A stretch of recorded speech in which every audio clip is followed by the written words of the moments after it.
हाय, good morning. जय मसीह की सभी को। और आज हम दूसरा शमूएल और उसके 9 अध्याय से कुछ देखेंगे। ओके, वहाँ से कुछ वचनों को, कुछ पंक्तियों को पढ़ेंगे। गुरुवार की सुबह, आई होप आप सब अच्छे हो। हमारे प्रार्थना का दिवस भी है। कोशिश कीजिएगा कि आप जितने जन हो सके सब प्रार्थना में जुड़ सके। और अगर आप नहीं जुड़ सकते, अपनी प्रार्थना विनतियों को ज़रूर हम तक पहुंचाइएगा, भेजिएगा ग्रुप पर, ताकि हम आपके लिए प्रार्थना कर सकें। और हमें अच्छा लगेगा आपके लिए प्रार्थना करना, और प्रभु आपको जो है परमेश्वर उन प्रार्थनाओं के उत्तर देंगे। तो आइए डिवोशन की शुरुआत करते हैं। आज के हमारे वचनों में बढ़ते हम।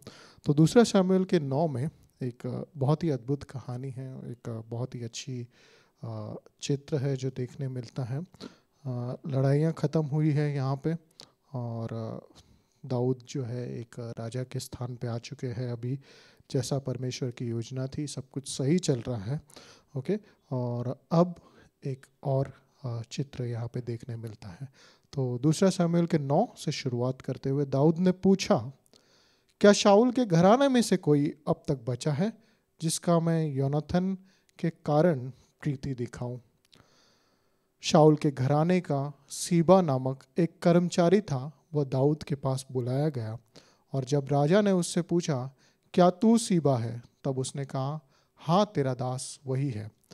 ओके, तो कुछ आगे बढ़ने से पहले थोड़ा सा आपको बता दूं कि शाऊल के घराने, यानी कि दाऊद के पहले जो राजा थे, उसके घराने से अगर कोई बचा है, दाऊद पूछ रहे हैं, तो मैं योनाथन। और योनाथन जो है वो दाऊद के मित्र है, पर उससे पहले वो शाऊल के जो है वो बेटे भी है। तो दाऊद कह रहा है कि क्या कोई है शाऊल के घराने से, और योनाथन के कारण मैं उसे प्रीति दिखाऊं। और इसके बारे में मैं आपको बताऊंगा कि ये क्यों हो रहा है यहाँ पे, और दाऊद ऐसा क्यों कह रहे हैं। पर आगे बढ़ते हुए जैसे हम पंक्ति को पढ़ रहे हैं, तो सीबा नामक एक सेवक है जो शाऊल का सेवक रहा है और दास रहा है। तो वो जो है उस घराने का ध्यान रख रहा है जो अब तक, या उसके कुछ लोग बचे हुए हैं। तो उसने सीबा से पूछा, क्या तू सीबा है? और उसने कहा, हाँ, तेरा दास वही है। राजा ने पूछा, क्या शाऊल, मतलब दाऊद पूछ रहे, क्या शाऊल के घराने में से कोई अब तक बचा है जिसका मैं परमेश्वर की सी प्रीति दिखाऊं? सीबा ने राजा से कहा, हाँ, योनाथन का एक बेटा तो है जो लंगड़ा है। राजा ने उससे पूछा, वह कहाँ है? सीबा ने राजा से कहा, वह तो लोदेबार नाम नगर में अमेल के पुत्र माकीर के घर में रहता है। और लोदेबार इस शब्द के बारे में भी मैं थोड़ा कुछ आपको बताने वाला हूँ, बट आगे थोड़ा पंक्तियाँ पढ़ लेते। तब राजा दाऊद ने दूत को भेजकर उसको लोदेबार से अमूएल के पुत्र माकीर के घर से बुलवा लिया। और जब मपीबुशेत जो योनाथन का पुत्र और शाऊल का पोता था दाऊद के पास आया, तब मुंह के बल गिर के दंडवत किया। दाऊद ने कहा, हे मपीबुशेत। उसने कहा, तेरे दास को क्या आज्ञा है? तो छठी पंक्ति पे हम रुके हैं थोड़ा। और मपीबुशेत जो है अब दाऊद के सामने खड़ा है। दाऊद ने पूछा कि कोई बचा है शाऊल के घराने से, योनाथन के घराने से। और जैसे कि हम ऐतिहासिक रूप से अगर इसके बारे में देखेंगे, तो ये जो चीज़ दाऊद कर रहे हैं वो जो है वो इसलिए कर रहे हैं क्योंकि उनकी दोस्ती योनाथन से बहुत गहरी थी। और ये हम देखते हैं पहला शमूएल के 20, 15 और 16 में, जब दाऊद को भागना पड़ा था शाऊल की वजह से, और शाऊल उसके ऊपर आक्रमण कर रहा था। तो 15-16 पंक्ति में जो है योनाथन ने उससे वादा लिया था कि जब तू राजा बनेगा, और उसे निश्चय था कि उसका दोस्त दाऊद ज़रूर राजा बनेगा, कि जब तू राजा बनेगा तब तू मेरे घराने पे दया दिखाना। और क्या अद्भुत वादा है, और क्या ही अद्भुत दोस्ती है उनकी परमेश्वर में, कि उन्होंने जो है इस तरीके के वादे को पूरा भी करने का जो है जिम्मा उठाया है यहाँ पे।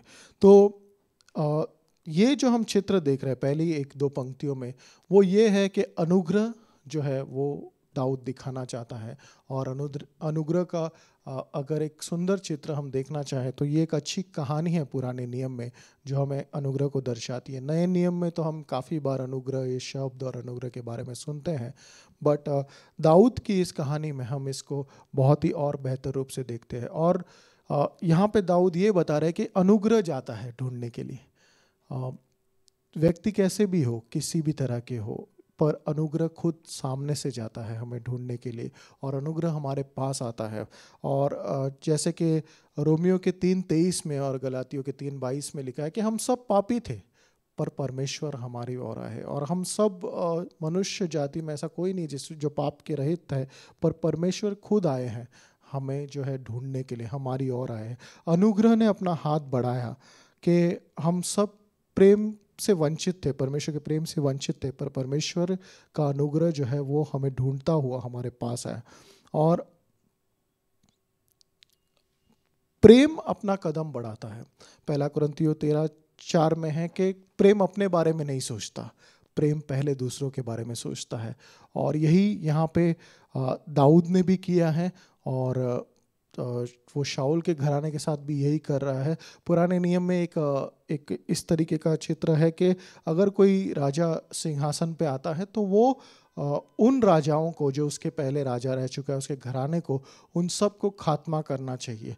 और यहाँ पे दाऊद की इमेज जो है, या कह सकते हैं उसका जो रुतबा है, उसकी जो ओहदा है, वो एक तरीके से यहाँ पे उसका एक सौदा होने जा रहा है। क्योंकि अगर वो दुश्मन के बेटों को, दुश्मन के बच्चों को अगर पनाह देता है तो इसका मतलब ये है कि वो एक कमज़ोर राजा की तरह दिखाई पड़ेगा। पर अगर वो अपना उस ज़माने के रीतियों के अनुसार अगर वो उनको मारता है तो वो अपने आप को एक ऊंचे स्थान पे, एक मजबूत स्थान पे दर्शाता है। बट क्योंकि दाऊद एक परमेश्वर के हृदय के पीछे चलने वाला व्यक्ति है और अनुग्रह का व्यक्ति है, इसलिए वो सामने से जा रहा है। तो आज की सुबह हम क्या बात करना चाह रहे हैं या क्या कहना चाह रहे हैं? हम ये कहना चाह रहे हैं कि अनुग्रह जो है वो खुद आता है ढूंढने के लिए। अगर आप अनुग्रह से भरे व्यक्ति हो तो तुम खुद जाओ, लोगों तक पहुंचो, उन तक कोशिश करो कि उन तक तुम कैसे उन पर अनुग्रह दिखा सको। वो अनुग्रह नहीं स्वीकारते, हम उनको अनुग्रह देना चाहते हैं, कोई बात नहीं, फिर भी आप देते जाओ।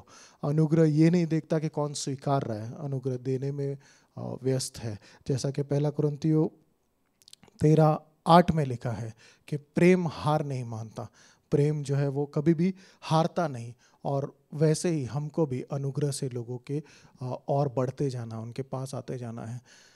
अनुग्रह देने का सबसे बड़ा या सबसे कह सकते हैं कि एक जो सबसे कमी जो मानी जाती है अनुग्रह देने में, वो ये है कि वो ये कहा जाता है कि हम अनुग्रह देते हैं पर अनुग्रह लेने वाला उसके लायक नहीं है।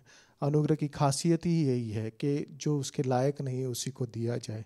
तो परमेश्वर हमें वैसा बनाते हैं। और जैसा कि यहाँ पे मेफीबोशेत जब आते हैं, और क्या चित्र रहा होगा जब मेफीबोशेत दाऊद के सामने आके गिरा होगा कि क्या तेरे दास के लिए क्या आज्ञा है। क्यों? क्योंकि हम ये कह पाते, क्योंकि वचनों में आप देखोगे आगे बढ़ते हुए तो दाऊद ने उससे कहा 7वीं पंक्ति में, मत डर, तेरे पिता योनाथन के कारण मैं निश्चय तुझको प्रीति दिखाऊंगा और तेरे दादा शाऊल की सारी भूमि तुझे फेर दूंगा और तू मेरे मेज पर नित्य भोजन किया करेगा।